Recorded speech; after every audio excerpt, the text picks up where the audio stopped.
황순원 단편선 겨울 개나리. 상철은 수술실 밖에서 담배만 연방 피워댔다. 처제인 영희의 수술은 실로 길었다. 불안과 초조가 뒤엉킨 긴 시간이었다. 오후 1시부터 6시 반까지 30분이 덜한 6시간이나 걸렸다.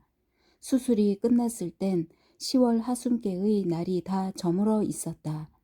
신경외과 레지던트로 있는 고등학교 동창 윤의 말이 뇌 후측에서 작은 달걀만한 혹을 떼어냈다고 한다. 악성인지 어쩐지는 아직 모른단다. 상철은 특별히 윤의 안내로 외인 출입금지로 되어 있는 회복실에 들어가 보았다. 장모와 아내에게는 보이지 않는 게 좋을 거라고 해서 그만두었다. 사실 보이지 않는 게 잘했다 싶었다. 끔찍한 몰골이었다. 머리는 온통 붕대로 감고 양쪽 눈은 광선을 피하기 위해 가제로 가리고 산소 호흡기가 코에 끼워진 찌부러지게 퉁퉁 부은 얼굴은 도시 영이 같지도 않고 산 사람 같지도 않았다. 그처럼 얼굴이 부은 것은 수술할 때 환자를 엎드려 놓고 하기 때문이라고 윤이 설명해 주었다.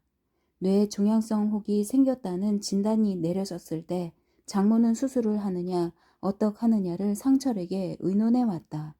장인은 연전에 세상을 떠나없고 중학교에 다니는 어린 처남뿐이라 의논 상대가 상철 자기밖에 없다는 걸 알고 있다. 그러나 상철은 얼른 결단을 내려주지 못했다.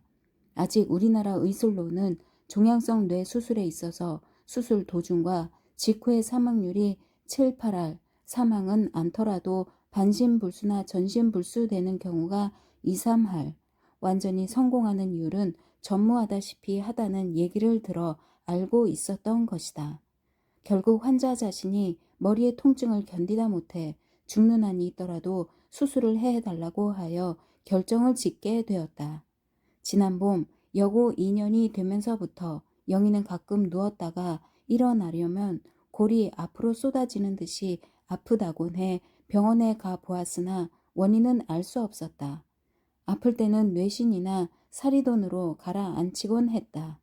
그런데 여름 한동안은 좀 괜찮았다가 가을철에 들어서면서 점점 동통이 심해가더니 아무런 약으로도 진통이 듣지 않게 되고 나중엔 골을 인두로 지지는 것 같은 고통까지 받기에 이르렀던 것이다.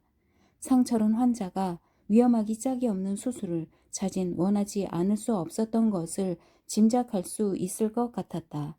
환자는 수술한 지 닷새 만에 눈을 뜨기는 했다.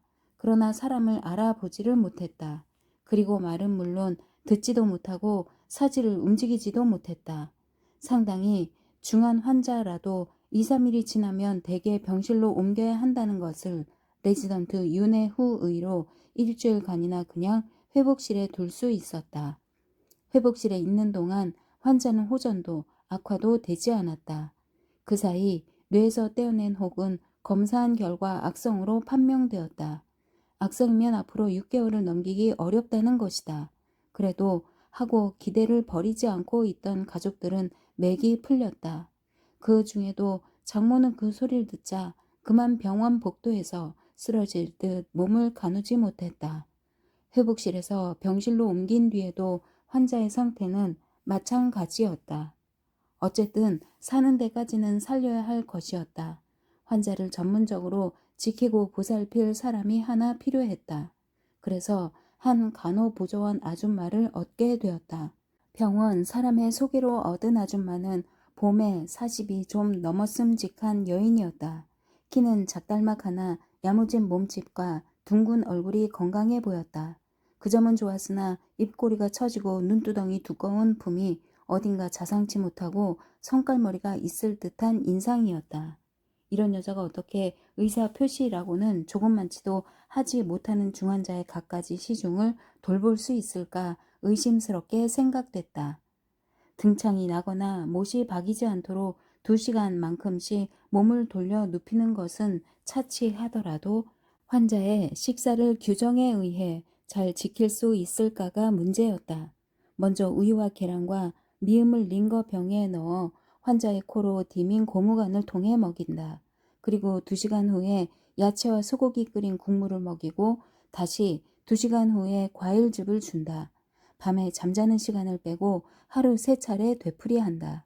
이 3차례의 각각의 시간을 지켜야 할 것은 말할 것도 없지만 과일즙을 제외한 다른 음식물은 농도와 온도를 적당히 조절해야 한다. 이러한 것들을 아줌마가 제대로 해 나갈는지. 게다가 아줌마에 대한 꺼림직한 뒷얘기까지 있었던 것이다. 얼마 전까지 아줌마는 이 대학병원 수술실과 회복실에서 잡일을 해왔는데 그만 큰 실수를 저지르고 쫓겨났다는 것이다. 그 실수라는 것이 아줌마에게 회복실에 응급 환자를 잠시 봐달라고 하고 당번 간호사가 변소에 다녀와 보니 환자 코에 꽂은 산소 흡입기가 빠져있고 환자가 그것으로 하여 죽고 말았다는 얘기였다. 아줌마가 간호보조원으로서 적임이 아니라는 생각은 더욱 굳어질 수밖에 없었다. 그것은 장모나 아내의 생각도 마찬가지인 듯했다. 그러나 당장 다른 도리가 없었다. 간호과에 등록돼 있는 간호보조원들이 2사람이나 왔다가 환자의 상태를 보고는 머리를 절레절레 흔들고 돌아가 버린 실정이니 누구든 맡아 보아주겠다는 것으로 참아야지. 이 사람 저 사람 고를 계제가 못 되었다. 그저 앞으로 좋은 사람을 구할 때까지 임시로 더 보는 수밖에 없다는 것이 가족들의 일치된 의견이었다. 출입문에 면회 사절을 써붙이고 여한 사람도 병실에는 들이지 않았다. 학교 담임 선생이나 친구들까지도 번번이 그냥 돌려 보내야 했다. 환자에게 의식이 없으니 선생이건 누구건 들여다본다고 별다른 충격을 받을 걱정은 없었다. 단지 어떤 사람에게라도 환자의 흉한 모양을 보이고 싶지 않은 것이었다. 보고 나서 환자의 상태를 이 입 저 입 옮길 것이 싫었다. 아줌마에게 외부 사람은 아무도 들이지 말라고 단단히 일러두었다. 환자의 얼굴에 붓기는 얼마 안 가서 가셔졌으나 눈을 떠 이리저리 안구를 돌리긴 하면서도 여전히 장님이었다. 이쪽에서 그 눈길을 조차 초점을 맞추려 해도 소용없었다. 말할 수 없이 답답하고 기막힌 노릇이었다. 장모 아내는 때때로 환자의 귀에 바싹 입을 대고 이름을 불러보고는 걸핏하면 눈물을 찔끔거렸다. 신체 중에서 그런 대로 움직이는 것은 이 눈알과 입이었다. 어쩌다 하품 비슷한 것을 하며 입을 벌리기라도 하고 입맛 같은 것을 다시기도 하는 것이다. 그 외에는 손가락 발가락 하나 옴짝달싹을 못했다. 한갓 숨이 채 끊어지지 않은 육괴에 지나지 않았다. 그러한 환자가 아직 살아있다는 표정 같은 것을 보이는 때가 있었다. 몸을 돌려 누일 때 또는 관절과 근육이 굳어지지 않게끔 병원 전속 안마사에 의해 사지를 주무르고 관절을 굽혔다 펴는 물리치료를 받을 때 아프다는 빛을 보일 적이 있는 것이다. 그것도 소리는 내지 못하고 얼굴 가죽만이 찡그려지는 것이다. 보기에 안 된 이 얼굴의 일그러짐으로 해서 환자의 생명을 확인한다는 것은 서글프고 안타까운 일임이 틀림없었으나 그렇게나마 살아 아픈 표시라도 하는 걸 가족들은 대견스러워했다. 또 한 가지 환자에 따라서는 3개월가량 걸려 의식이 회복되는 수도 있다는 병원 측 말이 한가닥 희망을 주었다. 병실은 동남 간향방이라 결코 침침하지는 않았다. 그러나 방 안의 감도는 속 깊은 그늘을 덜기 위해 커다란 쪽빛 유리 화병에 언제나 싱싱한 꽃을 가득 꽂기를 거르지 않았다. 다른 간호보조원을 구하지 못한 대로 해를 넘겼다. 환자의 의식은 그냥 어둠에 갇힌 채 레지던트 윤의 주선으로 지금까지 있은 독방 입원실을 3등 입원실 요금으로 있게 되었다. 이제는 가족들도 환자의 시선을 맞춰본다든지 이름을 불러보고 우는 일은 없어졌다. 그런데 두고 보니 날이 갈수록 아줌마의 간호가 대단한 것이었다. 의외였다. 다른 간호보조원을 구하지 못해 그냥 아줌마를 더 두게 된 것이 오히려 얼마나 잘된 일인지 모른다는 생각을 가족들은 하게 됐다. 상철은 상철대로 처음 아줌마에 대해 품었던 경솔한 선입관을 뉘우쳐야 했다. 그렇지만 불쾌한 뒷맛은 물론 아니었다. 아줌마의 무언 속의 간호는 고용인으로서의 의무만이 아닌 그대로 환자에 풀려든 그런 간호였다. 얼마 전부터 환자는 낮과 밤을 바꾸고 있었다. 낮에는 자고 밤에는 깨어 있는 것이다. 환자를 따라 낮을 밤으로 삼을 수는 없는 처지건만 아줌마는 밤중에 잠이 들었다가도 환자를 옮겨 뉘어야 할 시각이나 음식을 줘야 할 시각을 한 번도 지나쳐 버리는 일이 없다고 간호사와 의사들까지도 감탄들을 했다. 환자의 물리치료만 해도 병원 전속 안마사가 바빠서 미처 오지 못할 때는 아줌마가 대신 해주곤 했는데 안마사가 할 때보다 환자가 덜 아파하는 것 같았다. 더구나 환자가 낮과 밤을 바꾼 뒤로는 아줌마가 시간 없이 수시로 환자를 주물러 주었고 전혀 안마사의 손을 빌릴 필요가 없게까지 되었다. 이 밖에 아줌마는 환자가 그때그때 추워하거나 더워하는 낌새를 재빨리 알아채고 손을 쓰는 것이었다. 아줌마가 환자의 이불을 턱 밑까지 꼭꼭 감싸주고 스웨터 같은 것으로 가려주었는가 싶으면 환자의 얼굴엔 소름이 돋아나고 이불을 내리고 팔을 밖으로 내어 놓아 주었는가 싶으면 환자의 얼굴엔 열기가 떠오르곤 하는 것이었다.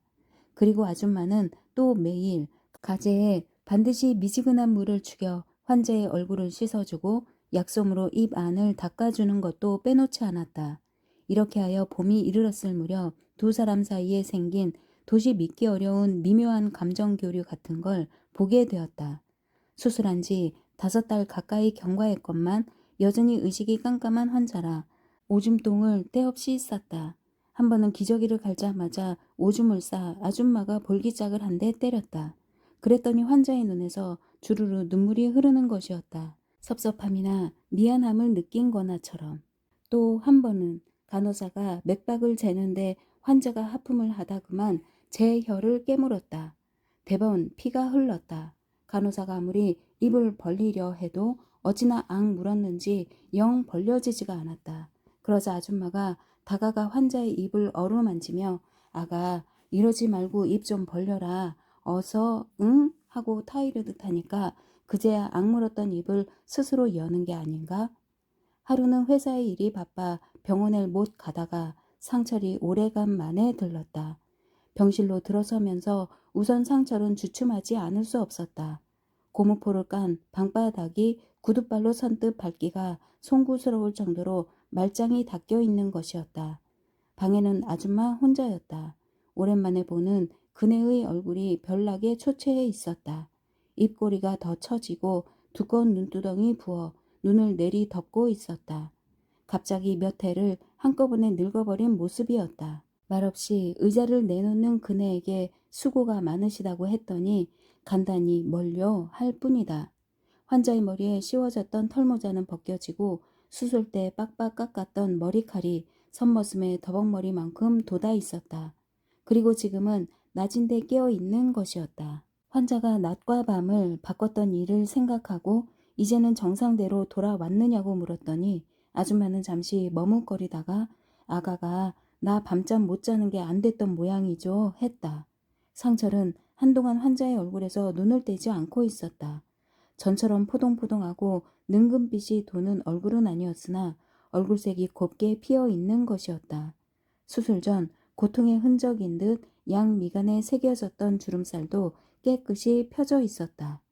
악성이면 반년을 넘기기 어렵다고 했는데 도무지 죽음을 앞둔 환자의 얼굴로는 보이지 않았다. 이때 등 뒤에서 아줌마의 말소리가 들렸다. 아가, 응가하고 싶으냐?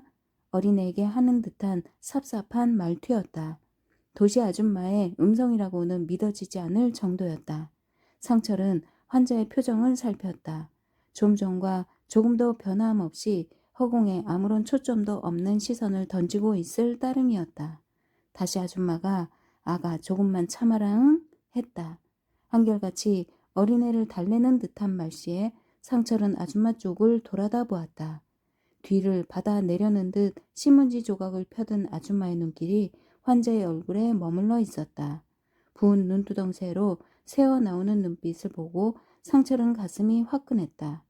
아줌마의 시선엔 무표정한 환자의 얼굴로부터 무엇인가를 분명히 읽고 있는 빛이 역력했던 것이다. 상철은 어서 자리를 비켜야 한다는 걸 깨달았다. 돌아오는 길에 레지던트 윤의 방을 찾아갔다.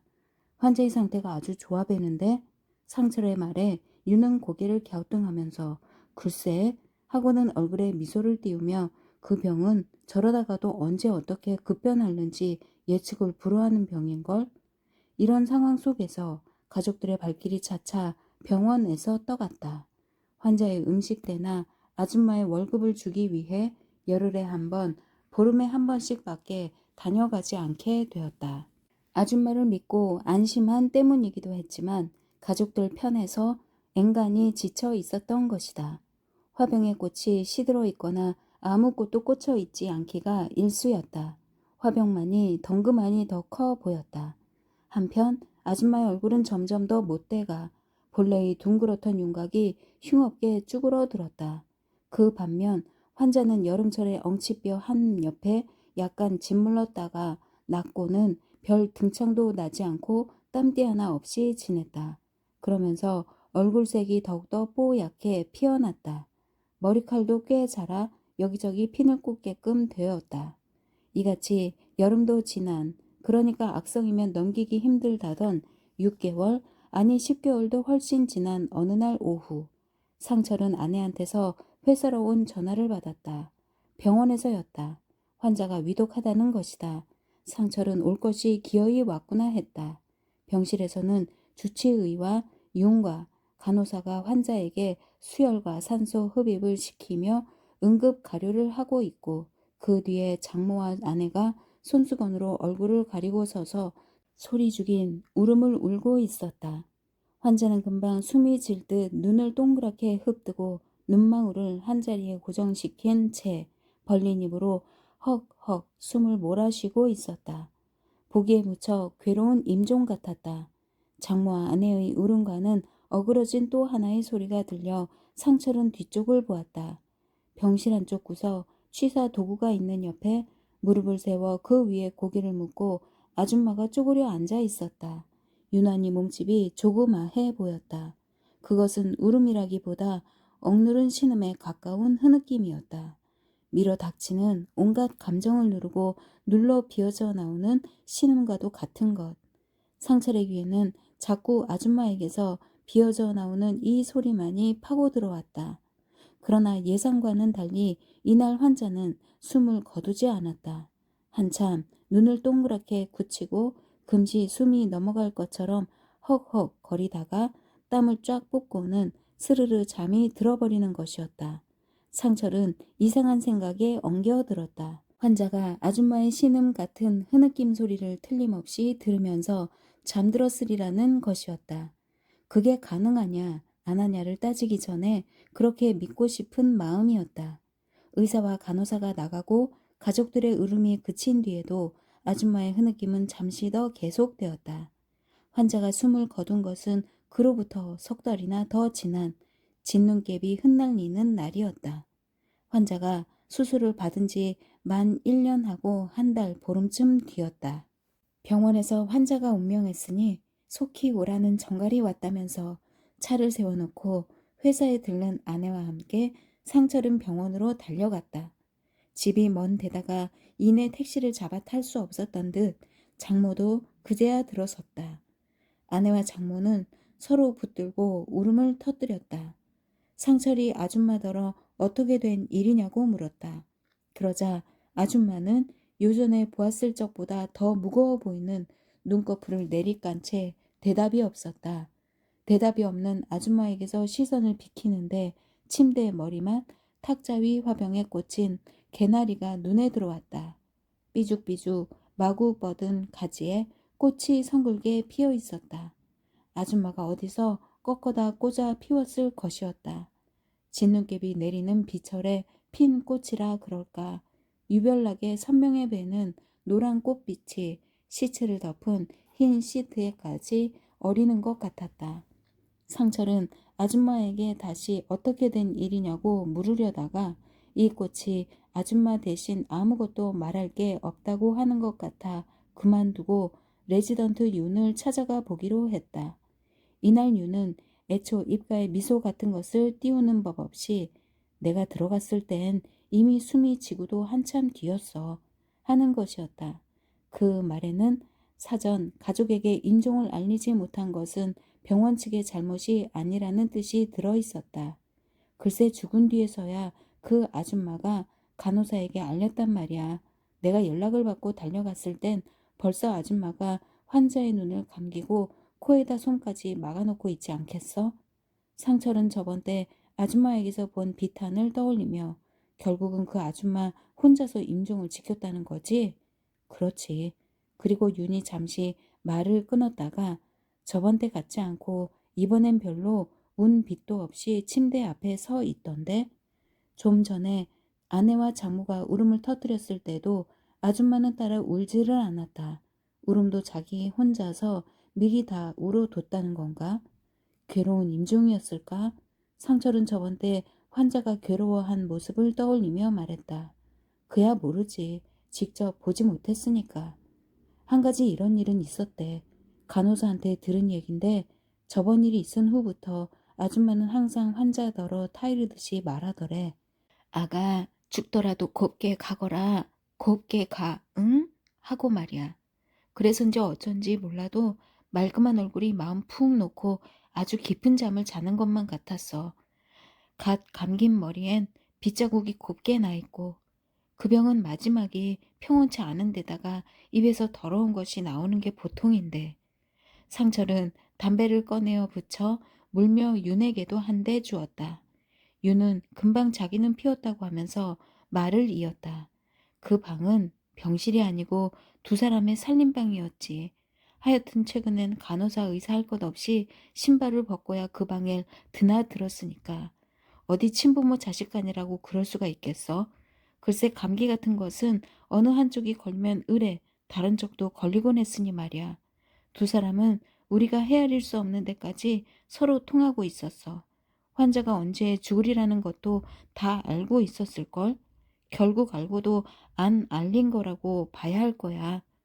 상철은 이제 더 할 말도 없고 더 들을 말도 없었다. 아줌마의 극진한 간호는 의학적 진단을 뒤엎고 환자를 제 명 이상 오래 살게 한 셈이었다. 그리고 이왕 성한 사람이 되지 못할 바에는 의식이 들어오지 않은 채 숨을 거둔 편이 차라리 낫다 싶었다. 염을 할 때 수의사는 아줌마의 원대로 그네의 손으로 입혔다.